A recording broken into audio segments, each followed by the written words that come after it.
Waktu tu saya pernah berpengalaman sebagai pekerja kilang. Okey. Di mana saya dengan kawan saya seorang lagi.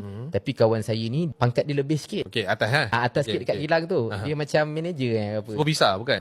Yes. Okey, alright. Yes, saya pekerja tu. Dia supervisor. Okay. Mantau. Mantau. Betul, okey. Okay. So dekat kampung saya tu ada satu orang orang kata wanita ni. Okay. Gadis lah, gadis. Dia menjadi rebutan kat kampung tu. Nyetan. Orang kampung. Yeah. Orang kampung akan singgah warung. Yeah. Lepak cakap lah kan. Minum-minum lu apa semua kan.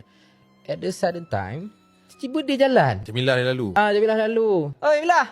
Oh, balik balik cuti. Oh, dia tak sombong lah. Okey lah. Okey. Kita kawan-kawan ni sebenarnya tak ada nak serius sangat pun. Tapi yang saya perasan, kawan saya ni tiba-tiba dia dah ubah pula persaingan tu. Okey. Weh, Jamilah. Okey biar.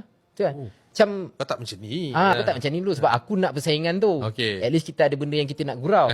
Ijam ni dia macam menunjukkan reaksi yang marah sangat dengan saya. Okey, Ada satu time tu pak cik saya sakit sikit Okey. dan dia mention juga pasal bunian. Okey. Ini pintu masuk dia ni. Ada lokasi-lokasi dia. Ini lokasi dia ni. Aha. Ini apa dia ni. Tapi bila saya tengok balik apa benda yang dicakap tu, saya tak rasa pun benda tu macam pintu masuk ke dunia tu. Sebab itu macam laluan orang. Okey. Saya macam expect pakcik aku ni sebab dah tua kot. Ya. Mungkin dia dah sampai fasa nyanyuk kot. Tapi ada satu kejadian ni di mana betul lah kita kena ambil tahu pasal orang lain. Okey. Di mana waktu tu saya nak pergi rumah ketua kampung ni. Tapi saya seorang. Okey. Sebab mungkin juga dia tahu kenapa Ijam ni macam gini.